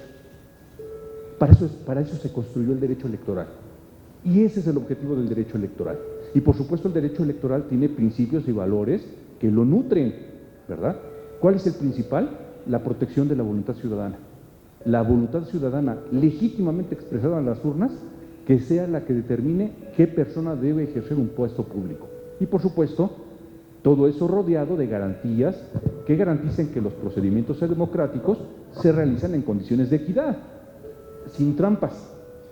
Sin trampas. Eso es lo que...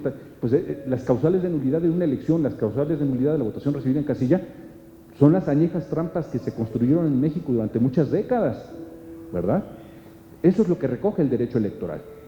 Garantizar que los procedimientos democráticos se realicen de manera auténtica, legítima, democrática y sobre todo pacífica.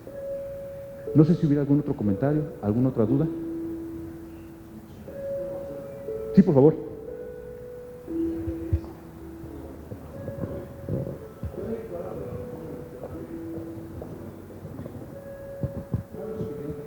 ¿Cuál es su opinión con la desaparición de los OPLES y la de los tribunales electorales locales? Si me dan licencia, no me voy a pronunciar.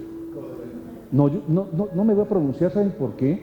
No quisiera yo pronunciarme, porque mi actividad actual y mi responsabilidad es ser juez electoral. Y es una alta investidura que a mí me enorgullece todos los días, que me depositó la Suprema Corte de Justicia y este Senado de la República, y procuro ser fiel a ese mandato, de resolver los asuntos concretos que llegan a mi escritorio. Entonces, trato de ser muy respetuoso. Este es un tema que ustedes tendrán que discernir, tienen esa elevada encomienda de revisarlo. Perdonen si yo como magistrado, porque pues no dejo de ser magistrado, ¿no? Aunque me inviten aquí como profesor, no dejo de ser magistrado. Y yo no quiero de ninguna manera contaminar, ni que mi punto de vista pudiera llegar a enrarecer un tema que ustedes legítimamente tienen que analizar en sede legislativa. Perdónenme si no le doy una respuesta, pero sería por esa razón.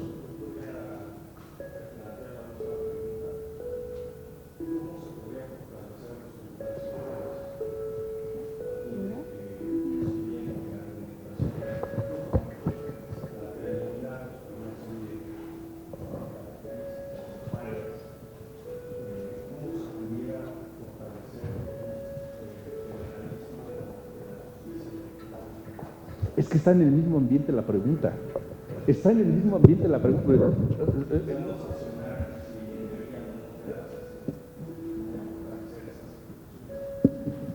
No quisiera yo entrar en ese debate, porque de veras que, por supuesto, tendría yo muchas sugerencias, muchas recomendaciones en uno y otro punto de vista. No quisiera yo enrarecer con mi punto de vista. El magistrado de la Sala Jalapa pues, comentó esto, ¿no?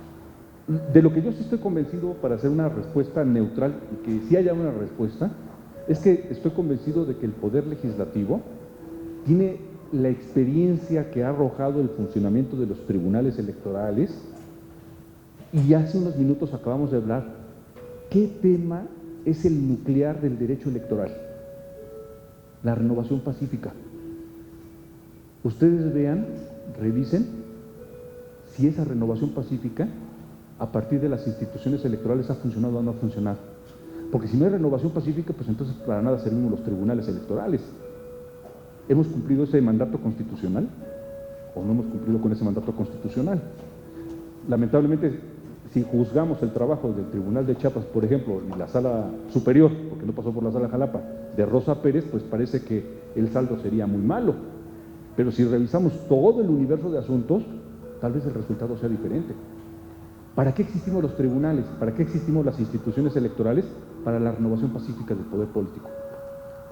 Y por supuesto, ustedes ven, a veces resolvemos a favor de Morena, a veces resolvemos a favor del PRI, a veces a favor del PAN, a veces a favor del Movimiento Ciudadano, del Partido del Trabajo, del Partido Verde Ecologista de México. Resolvemos a favor de todo. ¿De qué depende? De lo que dice la ley y lo que está en el expediente. Esos son nuestros únicos insumos, ¿verdad? Y ¿Y cuál es el objetivo? Una renovación pacífica. Entonces tal vez podría ser un elemento que ustedes tendrían que tomar en cuenta. ¿Han cumplido con ese objetivo o no han cumplido con ese objetivo? ¿Verdad? Contrástenlos, revísenlos contra otras instituciones. Digo, incluso ustedes lo saben, en la elección de Joe Biden y Donald Trump, vean cómo operó el sistema electoral norteamericano. Y desde hace años, desde hace décadas vienen planteándolo, desde la elección de Al Gore, ¿verdad? Al Gore tenía más votos en casillas que votos electorales. Los sistemas electorales se están revisando permanentemente en todo el mundo.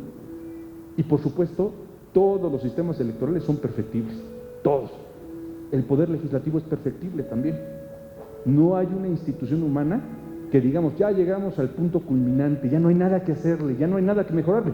Por eso se está hablando ahorita del tema de la representación proporcional, si debe existir o no debe existir ya representación proporcional. Los modelos son perfectibles.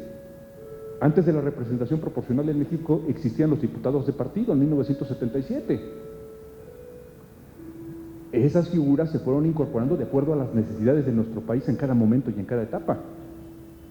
Entonces, ustedes creo que tienen mucha materia prima muy importante para tomar la mejor decisión en beneficio de nuestro país. La mejor decisión en beneficio de nuestro país. Para eso trabajamos los tribunales electorales, ¿no? Entonces, si hubiera algún otro comentario, alguna otra duda, alguna otra inquietud, si no, pues agradecerles el privilegio de estar frente a este auditorio tan calificado en la sede del Senado de la República. Es un privilegio estar aquí, en este déjà vu, ¿no? Para mí. Y pues les deseo mucho éxito. Están a punto de terminar este diplomado y lo van a cerrar mañana de una manera magistral. Tengo entendido que va a estar por aquí la doctora, la magistrada de la Sala Superior, Janine Otálora Malasís, y la verdad es que no podía haber mejor conferencia magistral que para cerrar este diplomado. Por mi parte, muchísimas gracias y me retiro a sus órdenes en la Sala Regional Jalapa. Muchísimas gracias. Muchas gracias. Yo le voy a dar las gracias al magistrado Enrique Figueroa Ávila. Es un placer tenerlo aquí y hablar de estos temas. Yo los felicito a todos, a todas, porque no es fácil conjuntar el trabajo con el estudio y menos en temas presenciales, y como ahorita oye ya hay sesión y hay muchas cosas que hacer en el Senado todo el tiempo, es un Senado en movimiento, pero yo estoy muy agradecida, magistrado, con su participación y quiero darle a nombre del senador Ricardo Monreal este reconocimiento por su participación en el Diplomado de Derecho Procesal Electoral con el tema Reglas en casos derivados de sistemas normativos internos, y espero que sea la primera de muchas veces que lo tengamos impartiendo alguna cátedra, haciendo este intercambio de conocimiento con el Senado, porque es una materia además que viene todavía va a dar mucho de qué estudiar y de qué discutir y qué plantear, y es una responsabilidad de todas y todos los que trabajamos aquí, de tener las mejores herramientas para dar pues los mejores resultados. Así es que les pido por favor le demos un fuerte aplauso al magistrado. Muchas gracias. Muchas gracias.